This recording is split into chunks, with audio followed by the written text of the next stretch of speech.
Somebody said, do you think machines will have emotions someday?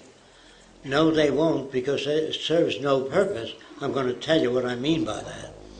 If a woman's in an automobile accident with her kids in the back of the car turns over, and the gasoline starts flowing toward the engine, which is hot, it'll explode. If she says, oh my God, my kids are trapped in the car, and there's going to fire breaking out, I hope somebody comes to help. If she picks up wood, smashes a window, take the kids out, that's emotions converted to action. We're not too interested in emotions, we're interested in what you do with it.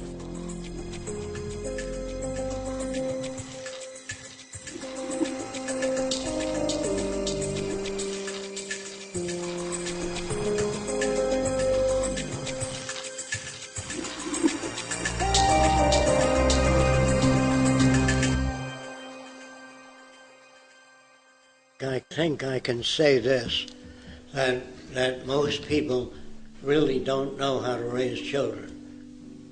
I wanted to communicate with my little boy when he was just a few months old. Now that's a time when you can't communicate with the language. But he was in a crib, and I put a ball painted yellow at one end of the crib, a real ball. And the kid saw it was stuck out, and he grabbed it. When he grabbed it, lights went on in a circle above the crib. So he let go. He was so amused by it, he let go. Then he saw, because it stopped. He didn't know why it stopped. But after he grabbed the ball 6 times, he knew that ball made the lights go on. Once that was established, I put a different color ball at the other end of the crib. And he crawled over before he can speak and grabbed that ball right away. But no lights went on the ceiling. He looked up, but on the wall, lights went up and down this way, see? So he knew that controlled the ceiling lights, this one controlled the wall lights. By the time he was 3 or 4 months old, he had 6 panels of lights. When he wet his pants, he'd squeeze one. Mom would come in and change the diapers. So, in other words, you children really want to know how the world works. The kids want to know everything, and we give them Jack and the Beanstalk and the Mickey Mouse Club. Kids really ready to learn how the body works. They want to know how the heart pumps blood through. Parents don't know those things. So when you say, should we educate our own children? You can't, unless you're educated yourself.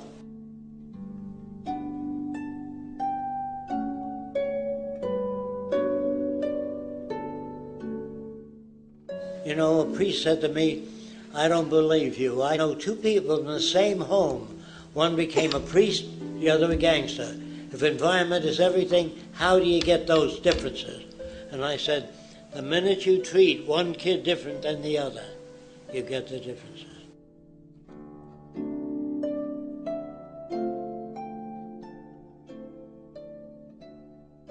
You give kids Cinderella, artificiality, and you tell them to be honest. You always tell children to be honest. When they say, where do babies come from? The stork brings the baby. That's a lie.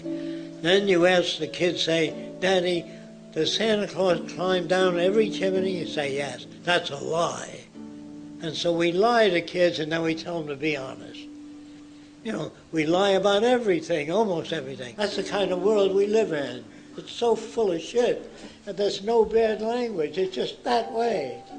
So if you really want a better world, you have to know what makes criminals, what makes artists, what makes great painters. Environment makes a gangster or a priest.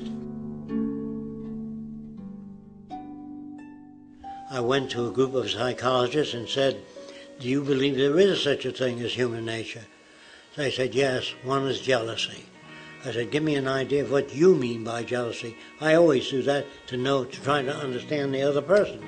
He said, when I reach for my cat and put it on my lap, my dog growls. That's what I mean by jealousy.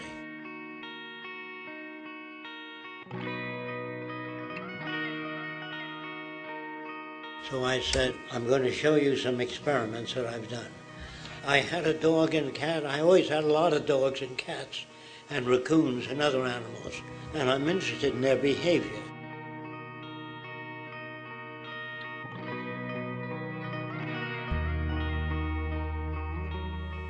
I gave the dog fresh liver, a little bit, and then picked up the cat.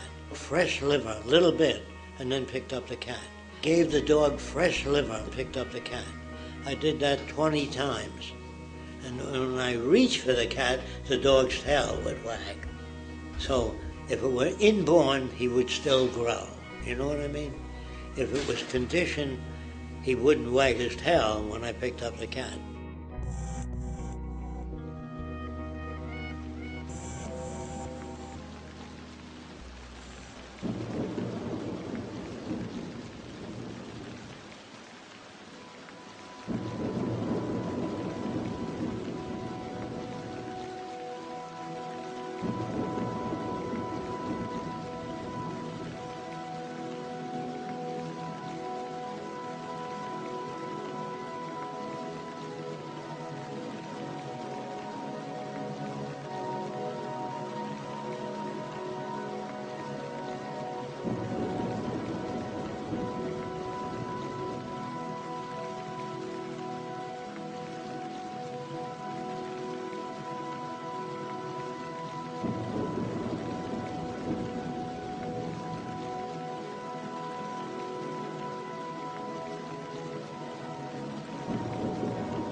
We were wanderers from the beginning.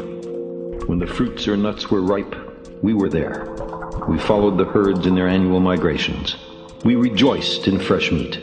A few of us cooperating accomplished what many of us, each hunting alone, could not. Making it on our own was as ludicrous to imagine as was settling down. Working together, we protected our children from the lions and the hyenas.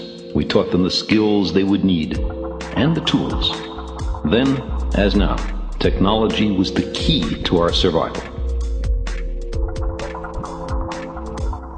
It might be a familiar progression, transpiring on many worlds. A planet newly formed placidly revolves around its star. Life slowly forms. A kaleidoscopic procession of creatures evolves. Intelligence emerges, which, at least up to a point, confers enormous survival value. And then, technology is invented.